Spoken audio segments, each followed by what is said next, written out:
लोगों को क्या मकर संक्रांति को शुभकामना दीजिएगा? देखिए, ये तो कैलेंडर वर्ष है और इस कैलेंडर ईयर में मैं बक्सर के तमाम सनातनी भाई बहनों को बधाई दूंगा और इसके अलावे जो हमारे राष्ट्रवादी भाई बहन हैं उन सभी लोगों को मैं कैलेंडर वर्ष की बहुत बधाई दूंगा और ईश्वर से प्रार्थना करूंगा कि उनके जीवन में 2025 नई उन्नति और नया उल्लास और नई प्रगति का राह प्रशस्त करे। नीतीश कुमार प्रगति यात्रा पर निकले और तेजस्वी उनकी दुर्गति यात्रा कह रहे हैं, जहां जहां घूम घूम कर जा गए। नीतीश जी जहां प्रगति यात्रा लेके जा रहे हैं वहीं से तेजस्वी की दुर्गति यात्रा शुरू हो रही है, क्योंकि बिहार की जनता को विकास पसंद है और बिहार की जनता को मोदी और नीतीश पसंद है। बिहार को जनता को लालू पसंद नहीं है और इसीलिए लालू के लाल को कभी सफलता नहीं मिलने वाली है और इसीलिए वो बार बार कह रहे हैं कि दुर्गति यात्रा तो वो अपनी दुर्गति यात्रा की बात कर रहे हैं और उनकी दुर्गति यात्रा होगी 2025 में। इतना इन लोगों ने गांव-गांव में जा करके और षड्यंत्र किया, कहा संविधान खतरे में है, किसी ने कुछ कहा, किसी ने बाहरी भीतरी का नारा दिया, किसी ने और भी कुछ कहा, जिसके चलते कम वोटों से हम लोग रह गए। लेकिन आपने देखा होगा कि जनता ने तुरंत इसको करेक्ट भी किया। जैसे ही उपचुनाव आया तो जो सांसद यहाँ जीते थे चुनाव और जहाँ से वो विधायक थे और उन्होंने अपने भाई को लड़ाया, तो मेरी अपील पर वहाँ की जनता ने उनको 3 नंबर पर ठेल दिया।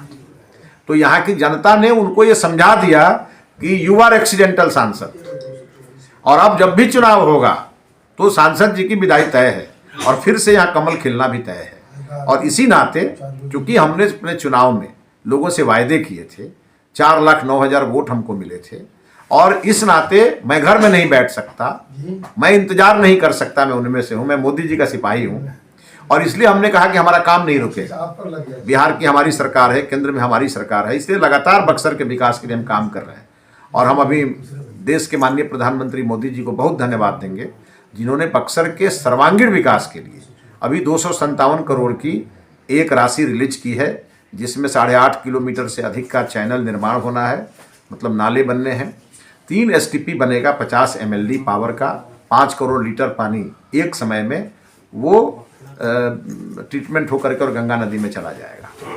तो ये सब चीज़ों का के लिए हम लोगों ने काम किया है। 257 करोड़ कोई कम राशि नहीं होती है और वो अभी बक्सर को मिल गया।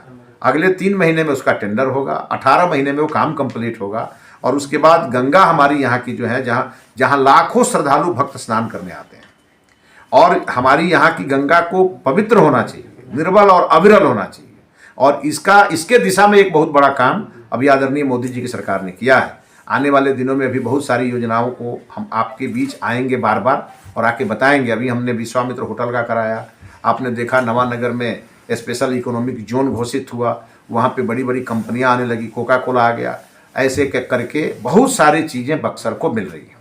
और अगले मार्च अप्रैल महीने में आपका चौसा का पावर प्लांट भी शुरू होगा।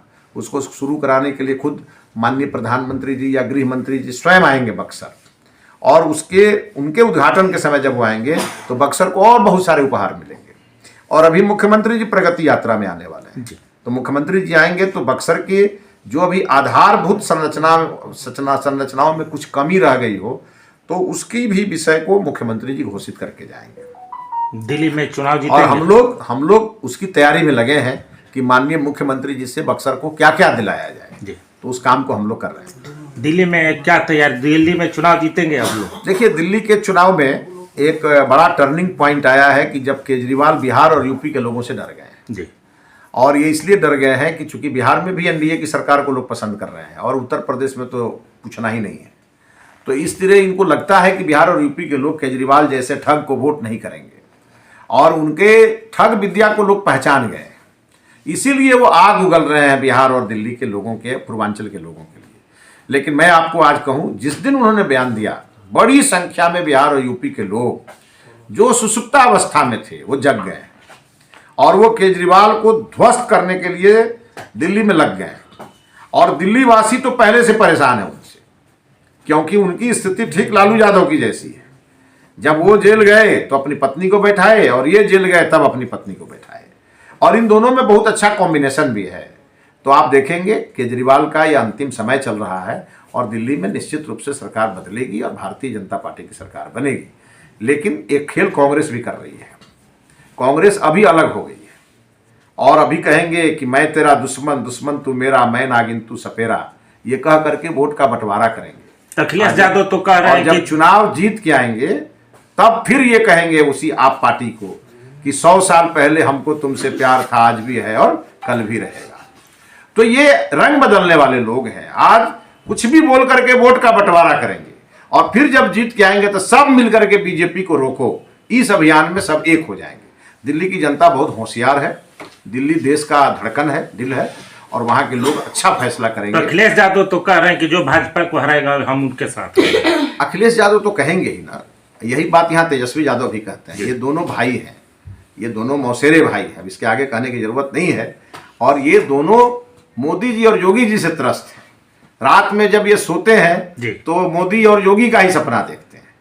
तो इस नाते इन लोगों की परेशानी दूर होने वाली नहीं है।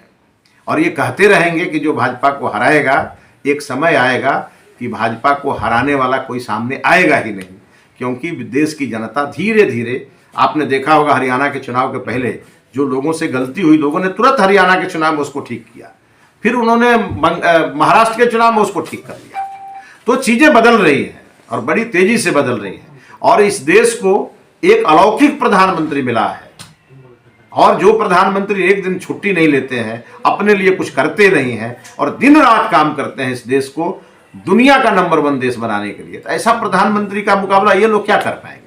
तेजस्वी यादव मान योजना चला रहे हैं महिलाओं के लिए, वो कहां से योजना चलाएंगे। तेजस्वी यादव को एक महिला लाना था तो अपने खानदान से तो लाए नहीं, जाकर के वो दूसरे जगह से ले आए। तो तेजस्वी यादव कितना महिलाओं का सम्मान करते हैं, ये उनके पिताजी से पूछना पड़ेगा कि जब उनका राज यहाँ चलता था तो चंपा विश्वास के साथ क्या हुआ। ये पूछना पड़ेगा उनसे कि महिलाओं का कितना सम्मान करते हैं। उनसे ना कोई महिला सम्मान पाना चाहती है और न किसी को उनसे उम्मीद है। लेकिन हमारे प्रधानमंत्री मोदी जी और बिहार के मुख्यमंत्री नीतीश कुमार जी, आप देखे होंगे कि जो गरीब महिलाएं कल तक केवल अपने चूल्हे के इर्द गिर्द रहती थी, उन महिलाओं को इन लोगों ने अपने स्वपोषित बैंक के माध्यम से, जीविका के माध्यम से उन्होंने पूरी तरह जीवन जीने के सब आयाम को समझा दिया। और 4.5% उनका इंटरेस्ट मोदी सरकार भरती है। और मुख्यमंत्री जी ने इस बिहार में 1 करोड़ से ज़्यादा जो जीविका दीदियां हैं उनको उन्होंने रोजगार के अवसर उपलब्ध कराए हैं। और 90 लाख से ज़्यादा लोगों को मुख्यमंत्री जी ने कहा है कि 2-2 लाख रुपया दे करके और उनको पूरी तरह से आत्मनिर्भर बनाएंगे।